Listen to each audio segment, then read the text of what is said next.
It's this Pebble Steel. Yeah? The updated version of it. Yeah. Pebble Steel. I like it.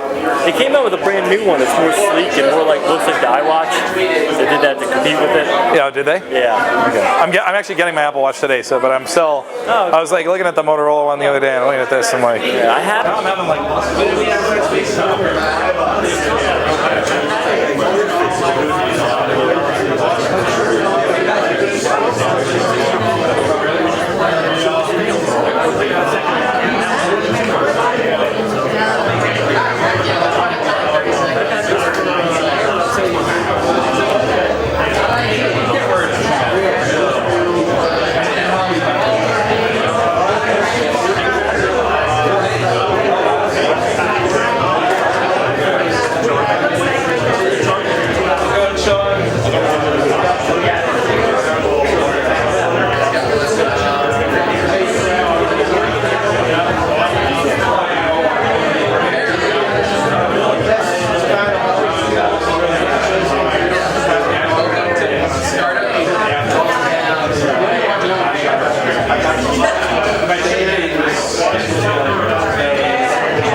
Andrew will help. Or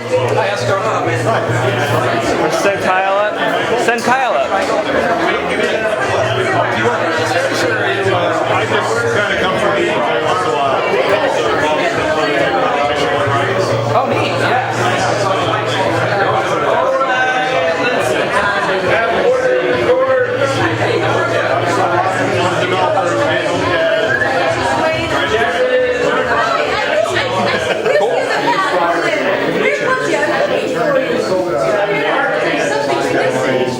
Take a seat. All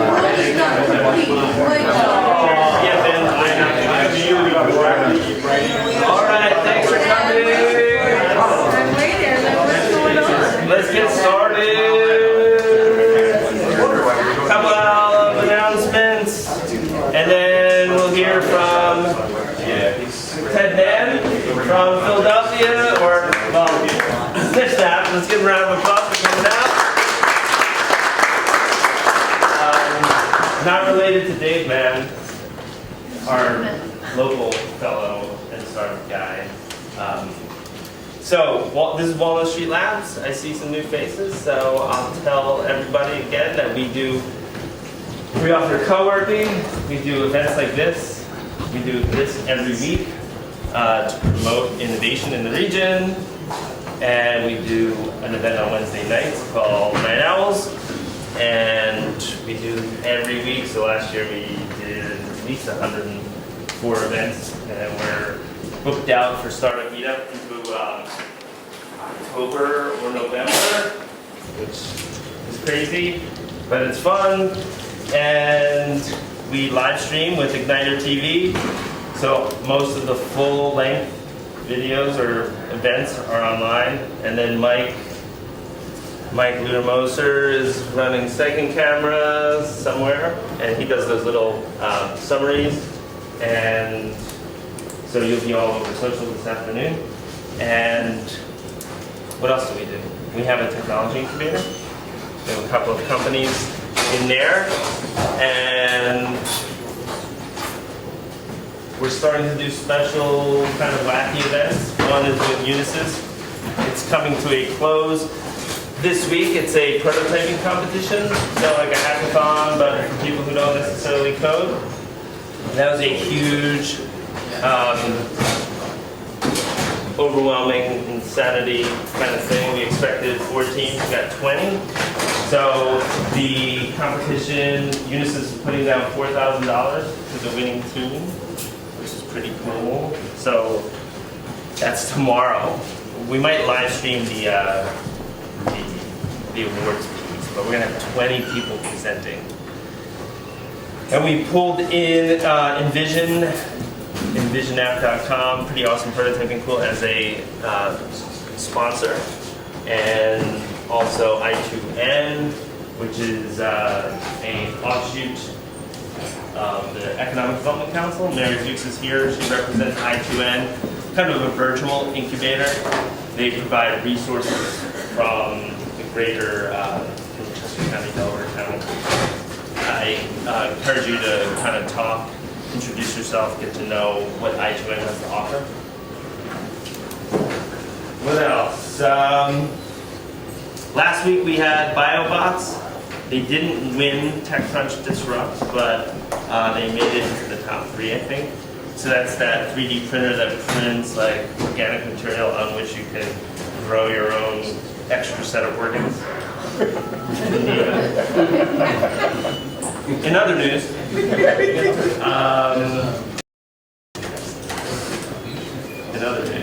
Indie Film Night happened last week. We do that every month. And I think that's it. Ben, any other? Did we mention the final night of Unisys tomorrow? Yes. Okay, great. That's probably good. I could mention that we've been an AWS Activate Place incubator for about 6 months, but we never told anybody. So what that means is Walnut Street Labs has a special code. If you let us know, we'll send you the link. You can sign up if you're associated with us, not necessarily in the incubator, but if you're working out of here. And you can get $5,000 of credits on AWS, which is real money when you're running a couple of servers and stuff. So we took advantage of that. Andrew's the first non-WSL incubator company, but you might as well do it if you need server space. It lasts a while. Let me thank the sponsors, and then we'll hit Ted Mann up for insight. So this place wouldn't be running without the help of Mary, the Economic Development Council, the I2N, financial, strategic, motivational, everything. They're awesome strategic partner. And SCORE, we don't have you guys up there. I don't know if we have an official partnership, but you're officially a partner of mine. Wilson rocked it and got us a great article in the Daily Local. That took a while, but without you it wouldn't have happened, and that brought us greater awareness across the county, so thank you. Fox Rothschild, there's Terry, I saw him. There he is. Fox Rothschild is doing all the legal stuff in the background to make sure we don't end up in El Cottage cell. And Igniter TV is that handsome bearded guy over there doing all the live streaming. Brennan's, that lead came through the Economic Development Council. They gave us some awesome furniture. Hankin Group runs a wet lab, co-working space in Eagleview. Anybody else? Ben? I think we covered it. And we have a quick announcement for a local event. Cool. Hey guys, this weekend at Westchester University, first time we've ever done it here. We've done 4 out west. It's called One Life Fully Lived, centered around everybody has a dream. If you have a plan for their dream, precious few live their dream. Go to onelifefullylived.org. That's the number onelifefullylived.org. $89 for 2 days, $60 for 1 day, free breakfast, free lunch, giving away 1,000 books. If somebody wants to go and you don't have the money, we give away free scholarships. onelifefullylived.org. Nothing to further divide, just people that care. One life. Cool. Thank you. All right, Ted, you ready to share your story? Ready to rock. Thank you.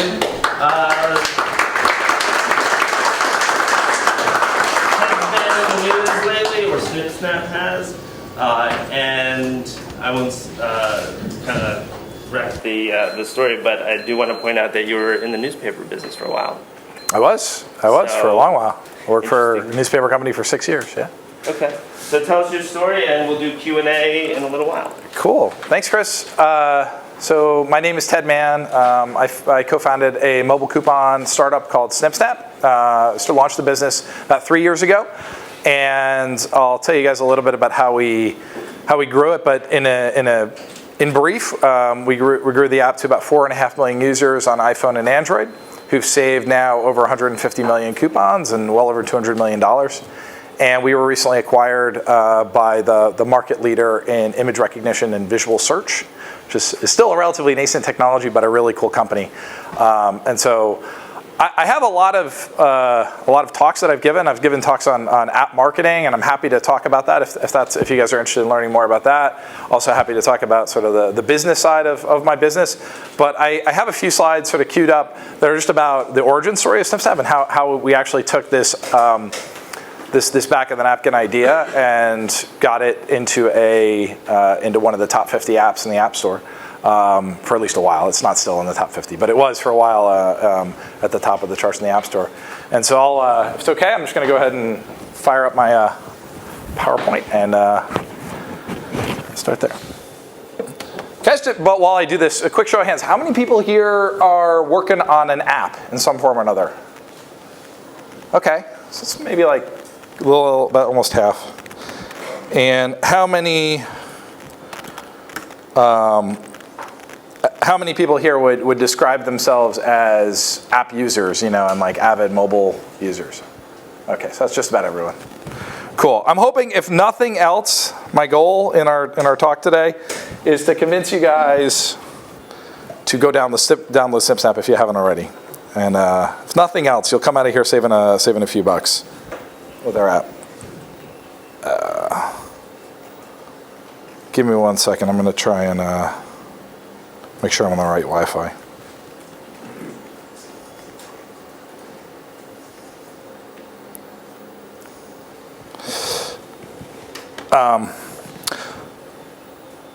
So a little bit about coupons. I'll be the first to say coupons aren't necessarily the most sexy thing to work on in a technology business. When I started SnipSnap, it's actually tough to get a lot of engineers excited about the idea of coupons. But the truth is, coupons are a huge part of the U.S. retail economy. About $800 billion worth of coupons are issued every year. Most Americans, it's over 85% of Americans, use coupons every month. And they're just a huge part of what drives our retail economy here in the United States. It's actually kind of peculiar. In other countries, you don't see it quite as much. But in the U.S., coupons are just a part of the way that retailers get people to make purchases. And they save people an awful lot of money. And they've been around for a long time. This is like one of the first coupons ever issued by Coca-Cola. And I don't know about you guys, but to me, they are also a giant pain in the butt, right? Has anyone ever had this experience, right? Where you go to the Bed Bath & Beyond and you like forget the big blue coupon? It's like at home or it's in the car. And I don't know about you, I feel like an idiot when I do this. More so because it's just like, it's so easy to get them. And chances are, if you've forgotten the coupon at home, you're likely, especially if it's like a big ticket item, you'll just go and, wait and purchase thing at home or go back home and get the coupon later. And it's not me. Most Americans say that they routinely forget coupons at home, and it becomes a huge problem too when you've got a wife like my wife who's actually very good at coupons and can't stand the fact that I can't remember them. This is like I just like to picture like the word bubble here. Like, what? You bought an $800 stroller and you forgot the Babies R Us coupon? What is wrong with you? So as much as anything, I came up with the idea for SnipSnap because I wanted to keep her from yelling at me.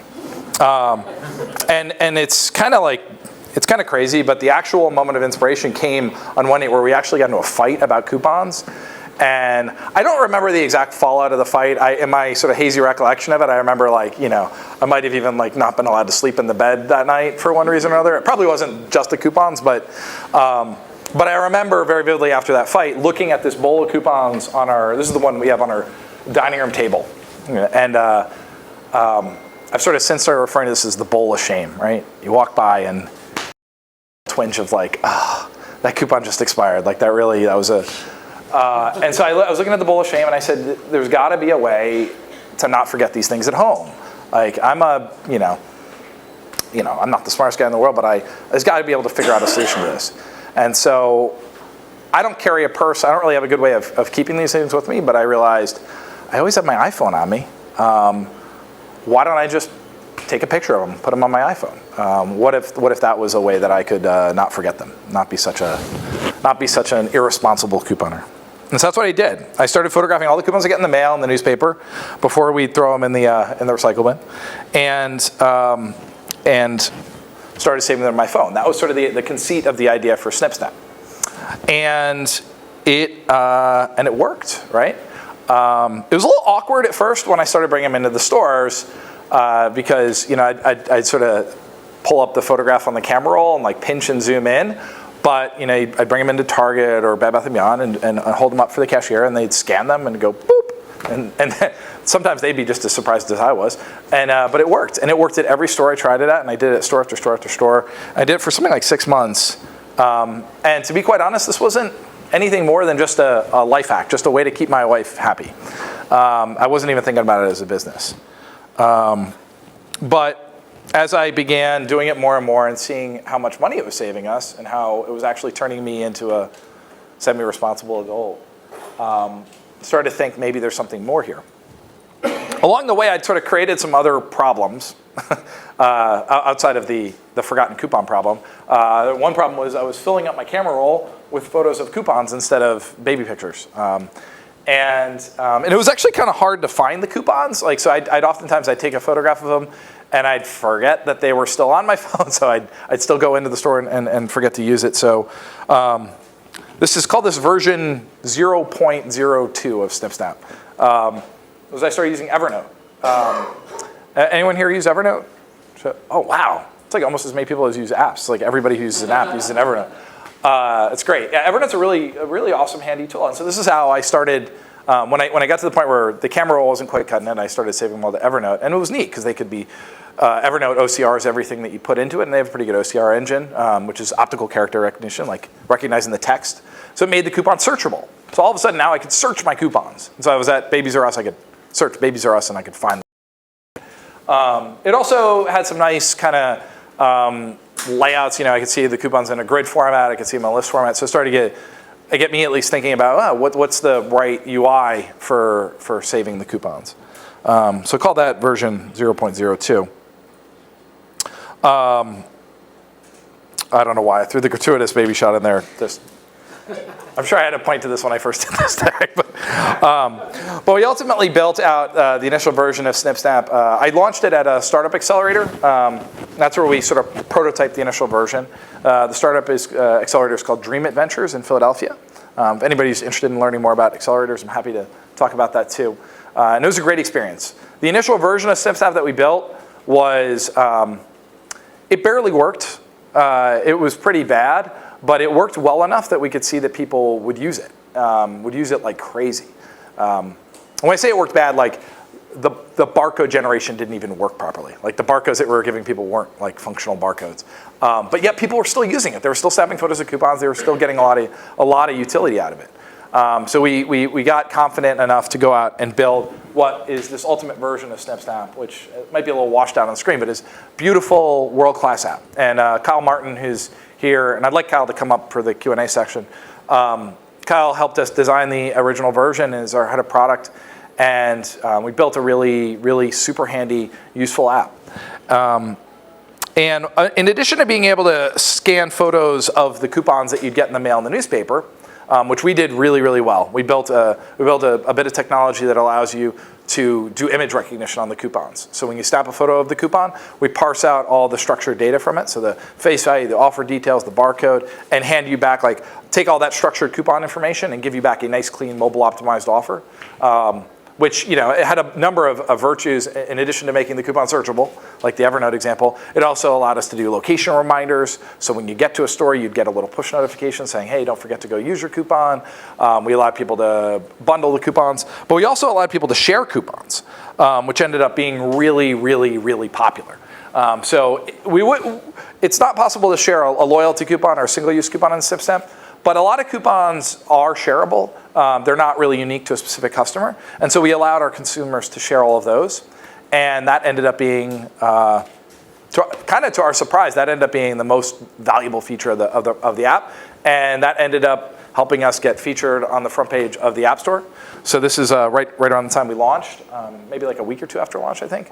And Apple put us at the top of the new and noteworthy section, which probably goes without saying, but getting in one of those feature placements on the App Store gets you a lot of downloads. So we had about 200,000 downloads in the first couple weeks.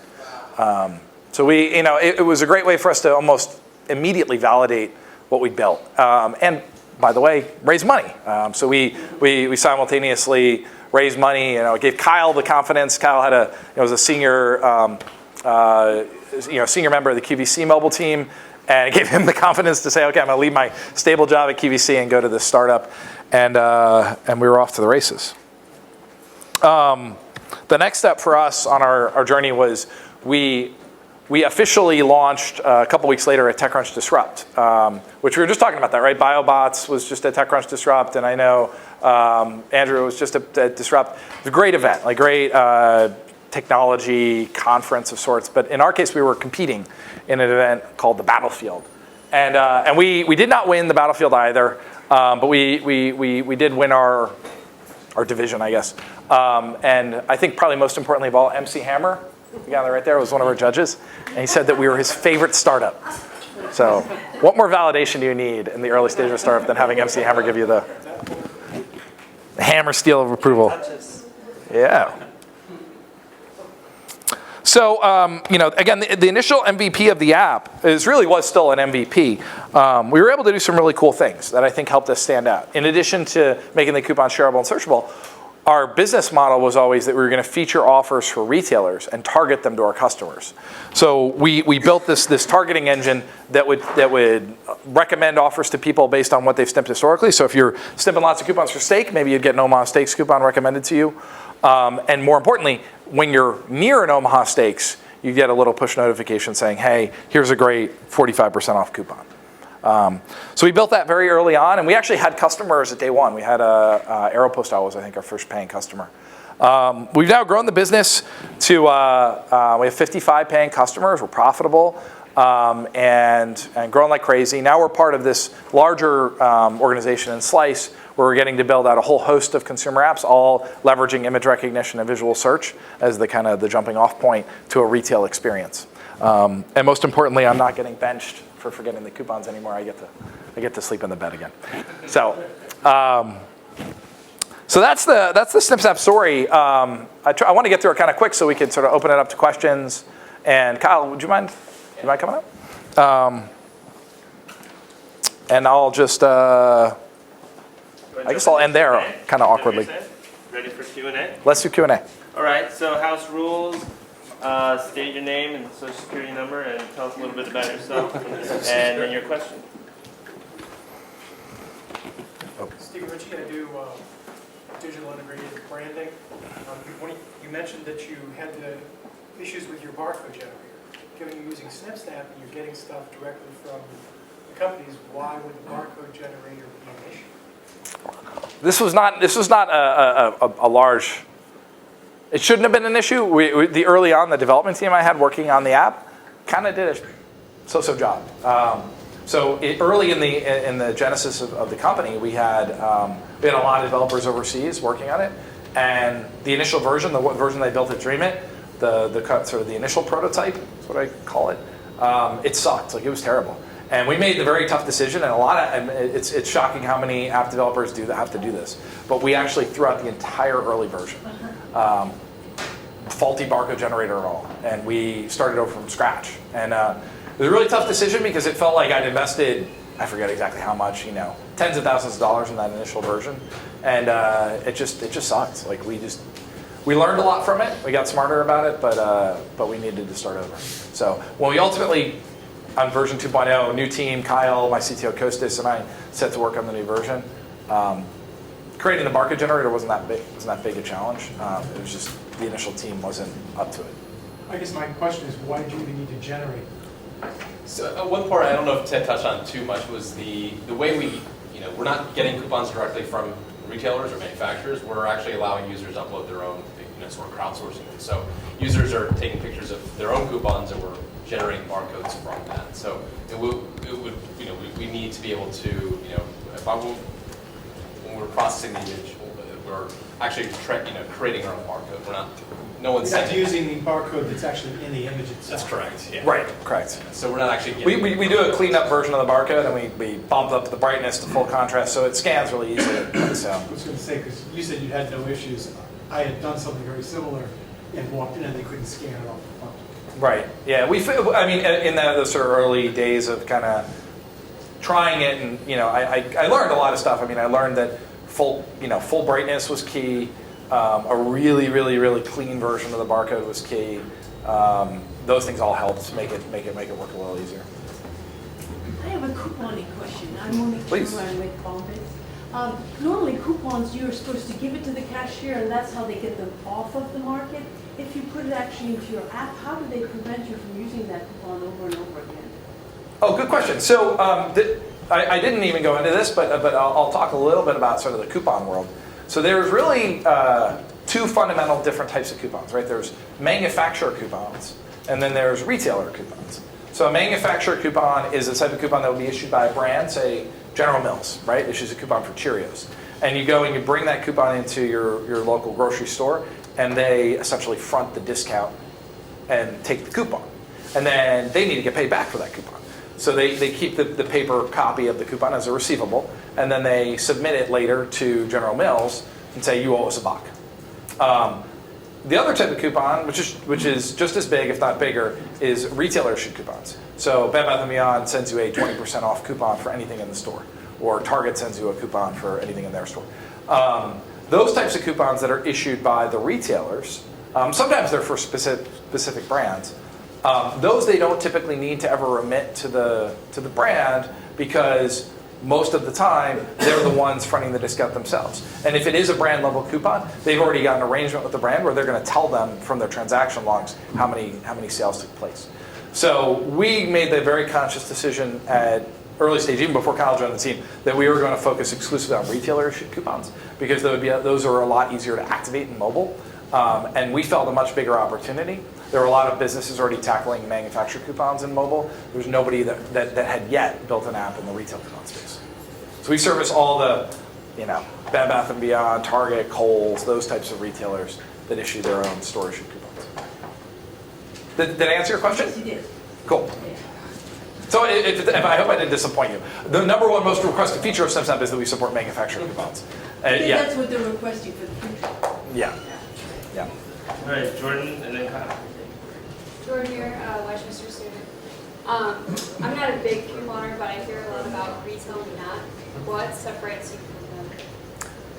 So they're like our arch nemesis, basically. So thanks for bringing up the enemy. I had to, I'm sorry. Yeah, no, they're interestingly, like going back to the early days of SnipSnap, they were technically a partner of ours. We were going to originally syndicate their coupons.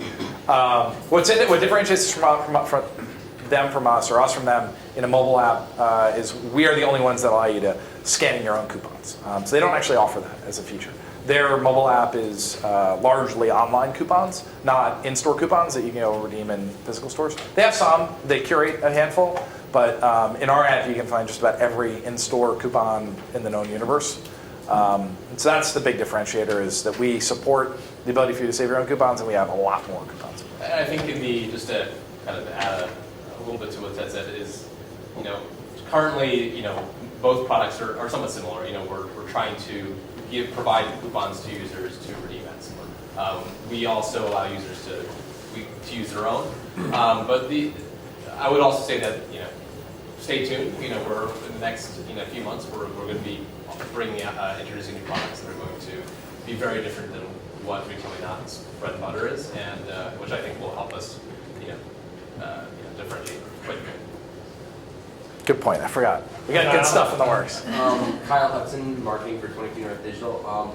So I can imagine you have a lot of very interesting data. Do you sell that back to the retailers? I mean, because I can imagine it used to be they print 20,000 coupons, they receive 200. But now you can say, well, 1,000 of them were snipped, only 200 were redeemed. What was the fall off out there? I'm sure that's information that these retailers are very interested in. Okay, Wendy. Yeah, I'll take this first stab at it. So yes, retailers are, when we first launched, we had a lot of people who were, it actually caused some problems because they would see, when we weren't working with retailers specifically, they would have a surge in redemptions and they didn't know why. They weren't able to account for where these redemptions were coming from. And actually, we had accounting company, their accountants were asking questions to some of the retailers, to some of the people asking us, where are these coming from? And it was actually a pain point, but it got them to come into us, and to start asking questions and start, working with us. In terms of actual data that we're collecting, we do collect a lot of user data. Where the user is, demographic information about the user. We don't sell directly back to retailers, but there are a lot of other data collection companies that are already in place to go then to resell the information back to those retailers. So although we could do it directly, we actually can make a little bit more money by going through some. So we do a few things very easily with data. Like, so I give the example when we launched, we had this at launch, was the ability to target coupons to people based on their prior behavior or their location. So like at a really simple level, every time you snip a coupon, we capture that as an event. So every one of those events has a lot of attributes associated with it. So like, let's say I'm in the market for baby stuff and I'm snipping lots of coupons for baby diapers and baby wipes. And you're in the market for sporting goods and you're snipping lots of coupons for baseballs and baseball mitts and soccer goals. Next time we have a coupon from Dick's Sporting Goods, you'll probably get lumped into a segment targeting sporting goods shoppers, and I'll get the baby coupon. And we target those coupons on the app in a native UI. So when you're browsing through SnipSnap and you're browsing through a bunch of coupons, you'll see, oh, this recommended offer from Dick's Sporting Goods showed up, and maybe I'll see the same thing for babies or us. Similarly, we also do it based on location.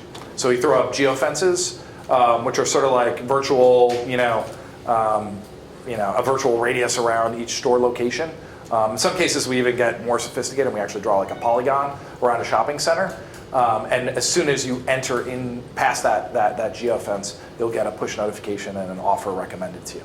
And we can drive great conversion rates on those. We can actually drive the best possible conversion rate when we combine location targeting and geo targeting. I'm sorry, behavioral targeting and geo targeting together, and we get crazy good numbers when we do that. I mean, have you run into any problems from, like, let's say the Oklahoma Kohl's is really advertising, but the New York Kohl's isn't? And yes, so, absolutely. Oklahoma coupons carry over in New York. Yeah, so the biggest example of that is in fast food, and where you find that a lot of the businesses are franchise-based, and different franchises offer up different discounts. So like Dunkin' Donuts, for example, we don't currently work with Dunkin' Donuts. They were one of our most popular retailers, but we kept running into this problem of different markets have different coupons. And so we actually built the support that would work for them. We never ended up working with them, but we work with a bunch of other fast casual restaurants now to do these types of offers. We call them location restricted. So it's like in certain markets, you'll only be able to see offers for those specific offers. We do this with Valpak as well, where Valpak, all the offers are location restricted. So different markets, you get different coupons.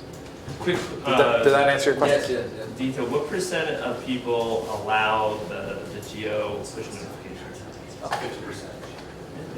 Do you, by default, enable it? You can't, but you have to ask permissions. But there are a lot of tips that came up. That was good. When we first launched, and location was, we first launched our location features, I think everyone did the same thing. We asked a dialogue, and we assumed most people were just going to opt in. And I think in the beginning, a lot of people did because they wanted to see, what was the location experience. And as every other app did that, and all the users' batteries started to drain because locations, their location was being pinged throughout the day, I think the behavior changed, and a lot of users started turning it off because they didn't want to get bothered by all the million notifications that were going off every time they drove, they got in the car, or I think they just didn't want their battery. They were seeing significant battery loss.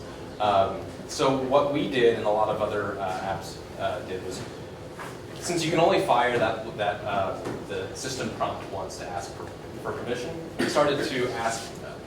We instituted our own prompt and said, do you want to turn into location services? And we designed it in a way that would feature, that would promote why we were at, what the benefits were really going to be. And we asked them there. So if they said no, we didn't ever fire that location message. And it gave us the opportunity of remarketing and retargeting that user again later to ask permissions for location. And we actually were able to see a significant lift in the amount of users we were able to convert to getting to give us permission to notifications. Because we were telling them clearly what we were going to be sending them, what they were going to be getting, and we were also able to send that, to attach that message in place where it was contextual to what they were, they understood what they were going to be getting. A lot of times when you first launch the app, you don't even know what the app's really going to be doing for you yet, and you're already asking permission to send notifications and location and Bluetooth and all this other stuff. So what we did is make sure we wait until the user understands what the benefit's going to be and before they're giving permission to something. In case everybody didn't get that, like it was a key lesson learned is with these system notifications, like the two most critical ones for us are allowing you to do push notifications and allowing location. If you instead of just requesting the system, doing the system request right off the bat, putting up this like screen before you get there, where you sort of pre-qualify it and you explain what the feature is, because you don't have real estate in the system notification to properly explain it. So instead we have this whole screen and we say, this is why we do location. Well, you're going to remind you when you get to a store that you have a coupon saved for that store. And so clearly articulate the value so that if that's not a value to you yet, we don't even ask the system notification. And the reason why that's so important is we can't ask again. We can't ask for the system notification again. The only way to get you to re-enable it if you've disallowed it is you have to go into like the settings. It's like 8 levels deep. You have to go into the settings and like go another level in order to find that setting. So it's anybody developing an app, if you are asking for those permissions, put a lot of thought into like, do you have a sort of like an interstitial or whatever, like there's going to be a name for those screens, like a modal that you ask for before you ask for that permission. All right, Mr. Goodman. Yes, I'm Mike Goodman, I'm advisor to the labs. You mentioned earlier in your talk that the U.S. is a coupon-crazy market, and that's not typical in the world. Do you have plans to bring this application into other markets?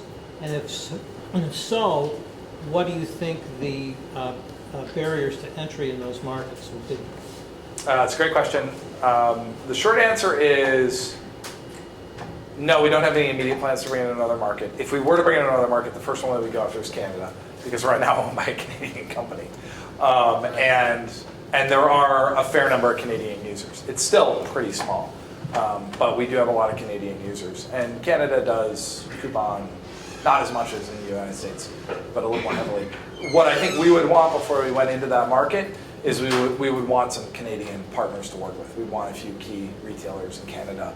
And we already have a couple, but we want more that we're working with so we can launch really strong. Well, I guess the reason I'm asking is, the growth potential in these other markets must be staggering. No. Not just because there's not that many couponers. You're talking about changing the culture. Exactly. Yeah. You're saying if we could get them to coupon? Yeah, because the infrastructure to do it with a phone app is tiny compared to what it would take to establish that industry in the traditional way. I think the problem is the user base is there, but the retailers aren't there. So the retailer wouldn't necessarily require changing user behavior. I think users would love it if they were able to get all these savings, and they think they love the experience. We validated that. The problem is that retailers just aren't. That isn't something. It's not the retailer behavior isn't to offer coupons, retail coupons, or that would. So we wouldn't have the content to offer. It would, and we're not really in a position to create the content and be able to move the retailers' hands in other markets. So like Just for brief the laws are different. Like in Europe, you're not allowed to advertise certain things on sale unless you've met certain requirements. So it would be harder to do it. The US is much more lax like that. Yeah. I think if we had, I kind of alluded to this earlier, if we had other products that would be, that would offer value to, international users, I think we would be much more interested in getting there. Until we have something that would be very easy to bring over to those countries, then I don't think it would be worth the time. It would actually probably serve us better to, work on, on supporting more additional languages and to target existing, to target other, non-English speaking, the user base in the United States, which is actually quite large. And Yeah, so, plans for a Spanish version? yeah, so we don't have any plans for it right now, but I think that would be, I think before we would even consider going to, Europe or, South America, we would certainly focus on certain Okay, things. Janelle, did you have a question? So Janelle Snyder, I'm a business attorney and advisor here. First of all, I have to say that I love that coupon is now a verb. I've never heard it used that way before. But my question is, and I don't want to rub this in, but I know retail now. I've heard of it, I've used it, I've looked at it. I'm not a big couponer, but I know about it. Why don't I know about you guys? Like, what happened if you were originally partners? I think that's balanced advertising. Yeah. I mean, is it purely just advertising? Is that what happened? Or? How did you hear about Retail Now? Do you know? Oh my gosh. No, it's been, I've known about it for at least a year. I mean, they've been around for a while. So I mean, a lot of people found out about Retail Now when they started Google, target coupon. They were very fortunate in building up their SEO. Should I tell my Retail Me Not sort of background story? So the interesting thing about Retail Me Not as a business is it's actually not that different from SnipSnap in that we're in the same way we're crowdsourcing in-store coupons. Their whole origins were around crowdsourcing online promo codes. It was started by a couple Australian surfers.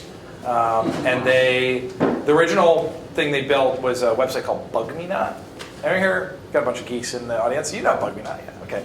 So Bug Me Not was a website you could go to if you didn't want to have to create an account with the New York Times and you wanted to just be able to read the articles. You could just go and borrow somebody else's credentials. So this is basically like password sharing, right? It's kind of a slippery slope. Totally slippery slope, and not a very good business. They quickly learned, kind of tough to monetize. Bug Me Not, but they thought, this is something pretty cool on our hands. Why don't we just, we also love the idea of sharing these online promo codes and coupon codes. Why don't we just allow people to share those as well? So they built a clone of the original Bug Me Not site called Retail Me Not, and started allowing people to share online promo codes. And lo and behold, they're getting tons of traffic, tons of codes, and a lot of content. And Google started picking them up. And so they had done a good job of structuring their website so that different stores were their own page of the Retail Me Not site. And so they started ranking for things like Best Buy coupon or Best Buy coupon code. And before too long, they realized they could monetize this by using affiliate links. If anybody here knows anything about affiliate marketing. But basically, they could put up a link to that retailer's website where they could collect a small commission. And before too long, they were generating millions of dollars, and they sold to an Austin venture group that was sort of rolling up a bunch of coupon sites and raised a ton of money and began marketing on television. And so now a lot of people have heard of. My wife is I think started using them because she sees ads on Bravo. But it's it's a pretty big business now. They went public last year and had for initial market cap of $2 billion. So, 8-person Philadelphia startup, versus $2 billion publicly traded company. When did you guys start? We launched 3 years ago. 3 years, okay. So we are one of the top 5 coupon apps, which is no small feat considering that most of the other apps in the space are Retail Me Not, the big companies. And we've done. I think a lot of people have heard about us from good PR, but we don't have money for television ads as yet. Hopefully, people will continue to hear about us because we keep coming up with new, innovative ways to expand what we're doing in coupons. Andrew Schwab, and then a new face. My name is Andrew. I'm a serial entrepreneur.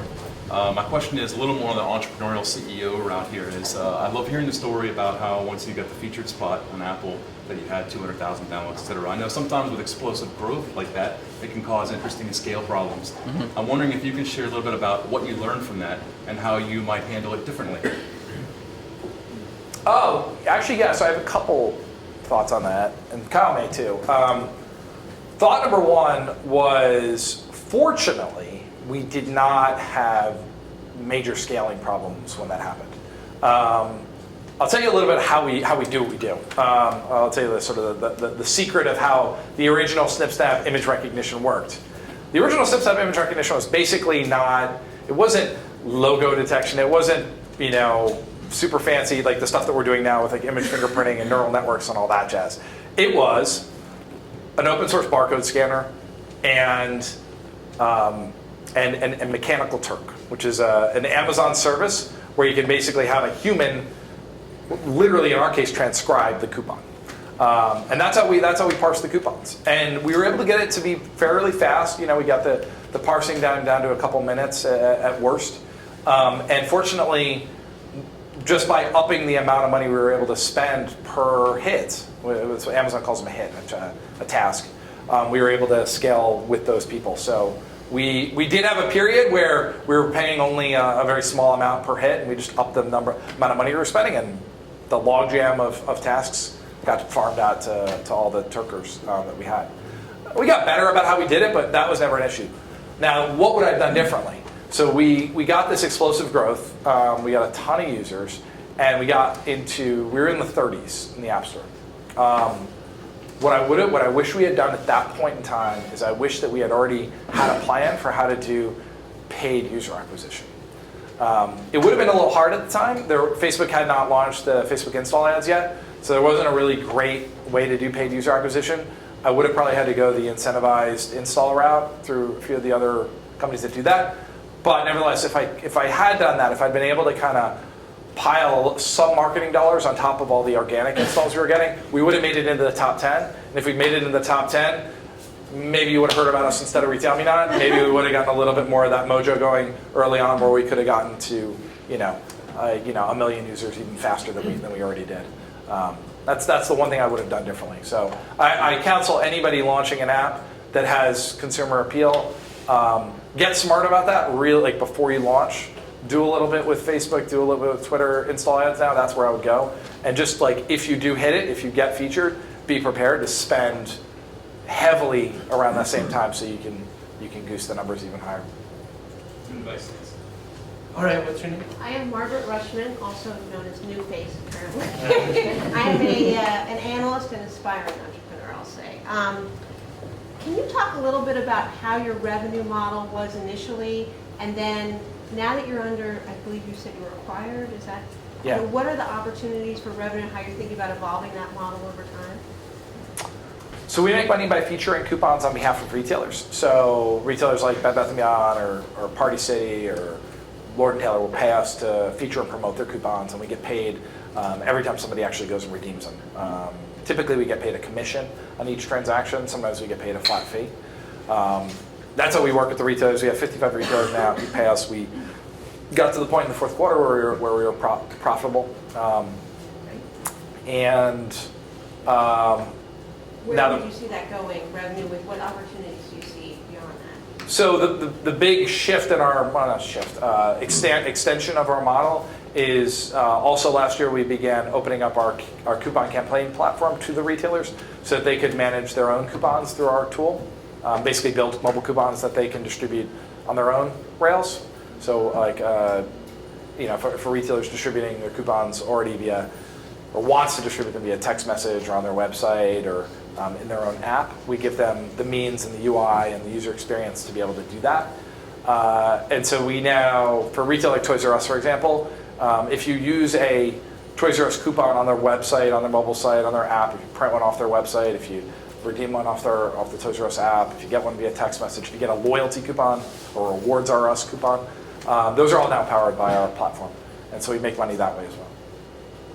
So the future is a lot more of that, a lot more powering coupon retailers in that white label capacity. All right, thanks. And what's your name? Yeah, Doug Anderson, New Face also.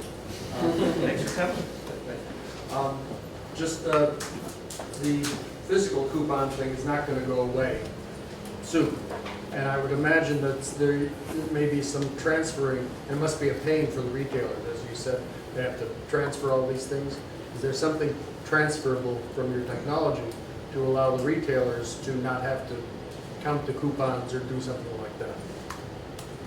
Well, I mean, like I just said, we have our campaign platform, and that's now we give that to the retailers to manage their own coupon campaigns. That's probably the biggest thing that we're offering up to the retailers, giving them a whole sort of like white label mobile coupon product that they can leverage.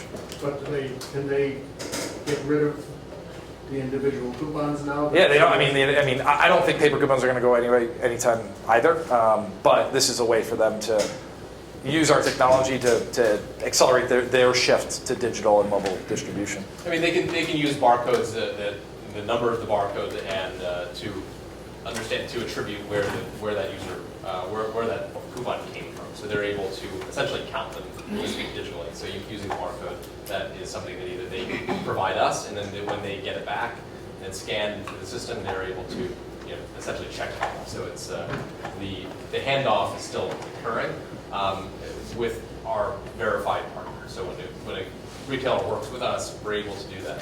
When a user just uploads their own coupon, there isn't necessarily, they're able to scan it and verify that this is a real coupon, but there isn't necessarily the same type of attribution process. But there is a way that they can account for the number of coupons they're collecting through SnipSnap. Can we answer your question? I think so. Okay. In the back. Hi, my name is Rich Samant. I'm a founder of MyZip, which is still in private beta. It's a location sharing and tagging site. So my question really was about when did you first get your first round of angel investment, and did you have co-founders when you started off right at the bat, or did you sort of add them on as you grew? And so how did you manage that process? First, for first sort of pre-seed capital came from myself and from Dream Adventures, which is the startup accelerator. They gave a small stipend to each member of the team. My initial team was, I got a few folks I knew from my former life. I worked for a newspaper company called Gannett or Gannett, depending on which part of the country you're from. And so I recruited them. They were the only mobile guys I knew, and they helped me build the initial prototype of the app, which they're great guys, but that app sucked. And so we scrapped that app, and then I reconstituted the team with Kyle and our other co-founder, Kostas, and rebuilt the app from scratch. And it was only when we launched that rebuilt app and it got immediate traction that we raised. But I'd already pre-qualified all the investors. I already had the term sheet lined up. It was just like they wanted to see the app out in the marketplace and see what the initial response was before they pulled the trigger. Okay. That's pretty common for consumer apps, I think. It's tough to raise money on a consumer app without something in the marketplace or without a proven history of building a consumer app. Thanks. Okay. Tim Road, One Life Fully Lived. My question is about the acquisition. Were you looking to become acquired? How did that come about? And what would you do different there if you hadn't? We're looking to be acquired. Well, that's a long story, and I'm not totally sure how much of it I can give, but put it this way: the business was starting to crank up. We're starting to do well. We were starting to face a difficult point where raising more money didn't seem like the smartest move because it would have dramatically increased our sort of like necessary sort of like exit horizon, and I didn't think we could get there without a lot more effort and work. So we did entertain a number of offers, mostly from coupon companies. The big challenge for us was, do we go sell to a coupon company where we're just going to be another kind of like feather in their cap, or do we go in a different direction? And we had a couple of offers in a different direction by just true technology companies. The one that we ended up joining up with was by far and away the biggest, like they just had the biggest idea and the biggest opportunity. The company that bought us is in the image recognition and visual search space. They really want to completely transform the way we use our devices by using your phone, kind of like the same way you use Siri, or voice recognition. Just using your phone as a way to immediately recognize things and, in their case, they're starting with retail, so snap a photograph of something to buy it, snap a photograph of something to add it to a shopping list, snap a photo of a coupon to add it to your shopping cart. But they have much bigger, grander ambitions than just retail, and that was exciting to us. Like we wanted to be a part of something that we thought was really big and kind of had a chance to put a dent in the universe. So we're still running the SnipSnap business as a business, and that's our primary focus. But now we're starting to get involved in these, other aspects of the company that bought us, Slyce, and that's pretty fun, pretty exciting. It's a tough thing when you do an M&A deal. Like the biggest concern I had was joining up with a company and just our whole team bolting after like 2 months. I wanted to find something that was exciting enough that first of all, that I didn't want to bolt after 2 months, and that the rest of the team, Kyle and everybody else, would be excited about and thought had a big opportunity. And I think we all do. I think we all think it's nobody has left us yet. So No mandatory relocation to Canada. no, thank God no.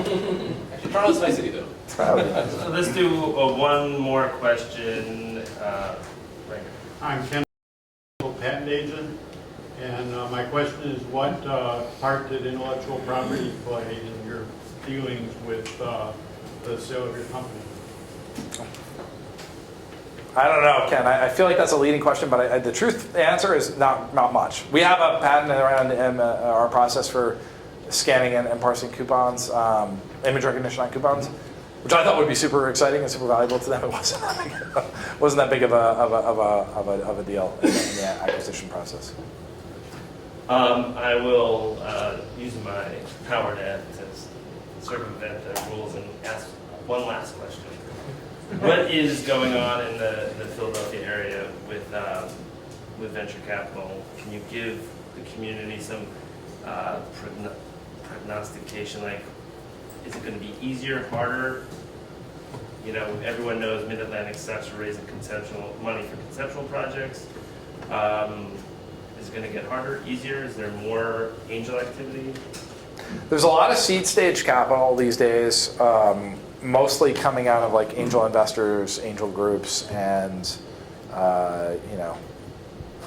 sort of crowdfunding, or I don't know what the proper term is, but like AngelList organizations.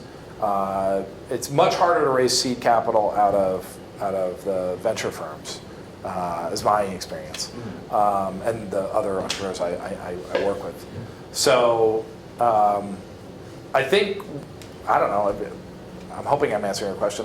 If I had to look into the next couple of years, I think what you'll see is entrepreneurs raising bigger seed rounds, and that last them a lot longer, and they won't go out and raise a Series A until, at least a couple years in. So that's got to put a lot of pressure on VCs because they're not getting the deals that they used to get. Right. The VCs are definitely not going to be getting in at the early stage. They're going to be paying higher prices at a later stage. They're essentially going to be doing like Series Bs. Just they'll be calling them Series As. That's what it seems like was going on. Am I answering your question? Let me ask one follow-up question. Dream Adventure, would you do it again? Definitely. Great opportunity. Awesome. They did a fantastic job with this last class. Last class of Dream was incredible. Technically, Philly actually quoted me as saying it's the best class ever. So it was. They did a great job incubating the companies. There are a lot of I'm looking at the 3D printers. There's a lot of hardware companies coming out of Dream. So if you have a hardware company, it seems like it's now a great place to launch business like that. They're doing a good job. They're working harder than ever to help the companies raise their rounds. So they're actually going and setting up all the VC meetings and taking them on road shows and doing all that. So 100%, yes, it was a fantastic experience. Great group of entrepreneurs. One more follow-up question. Did you ever get any pressure to relocate? A couple of the M&A deals would have had us relocate, and we didn't do those deals. For after you raised some funds and you were working on the business? We raised all from Philadelphia investors, so we never had any outside, meaningful outside capital. Okay, no more questions. Ted has a phone call at 10, so don't mob him right away because he's got to get a phone call. Feel free to hang out and network with each other, and then when Ted comes back up, we'll feed him to the beast, and then we can do an exit interview. Okay, thanks a lot for coming.